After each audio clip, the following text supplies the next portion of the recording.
Welcome YouTubers. This will be hopefully a pretty quick video on why there are no solar powered cars. I know that's a question that sometimes people get asking in different arenas about solar panel. Why don't we just mount some solar panels to the top of cars and we'd be good to go, right?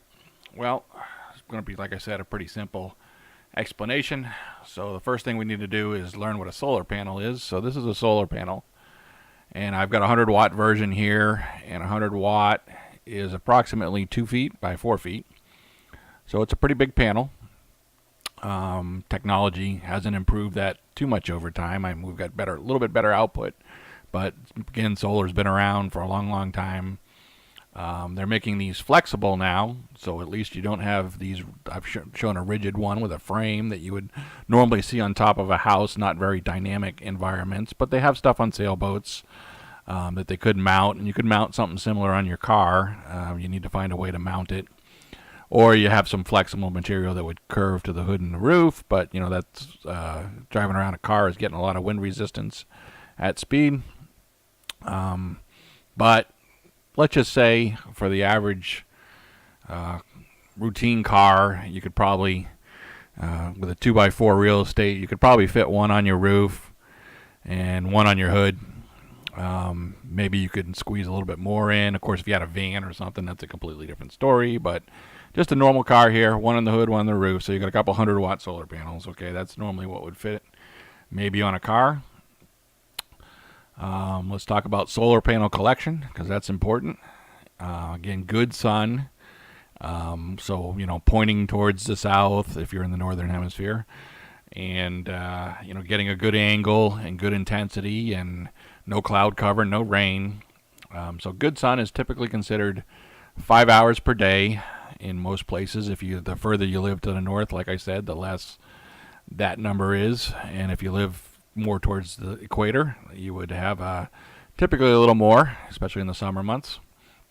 So 5 hours per day is a good calculator. So 5 hours times 100 watts would be theoretically 500 watt hours for each one of those panels.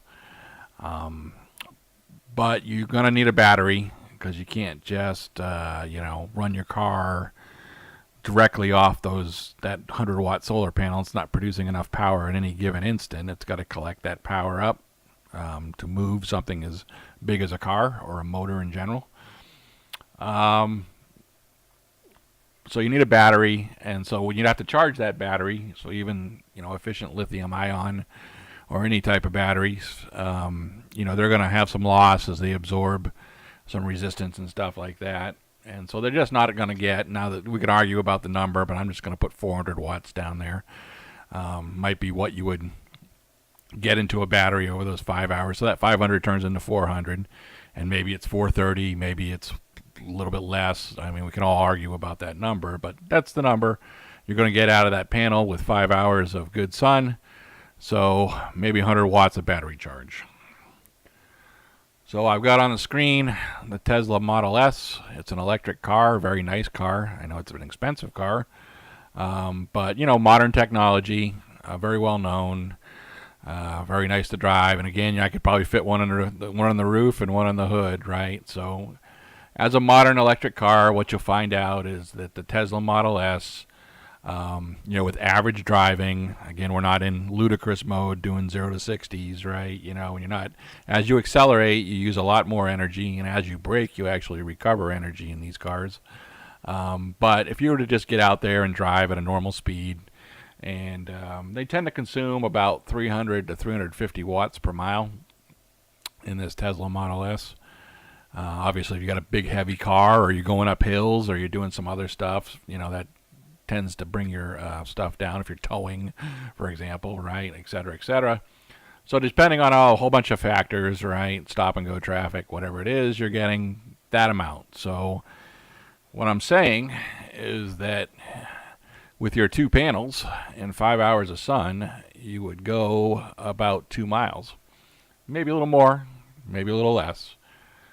And if you had good sun all day, if it rained all day, then you're kind of out of luck, right? So, again, that's basically, it's the limit of that range. Of course, the cost associated with putting that on there is pretty high, buying those solar panels, and the charger that leads to the battery, and mounting them, and all the other stuff that come with it, if you could figure it out. But it would help.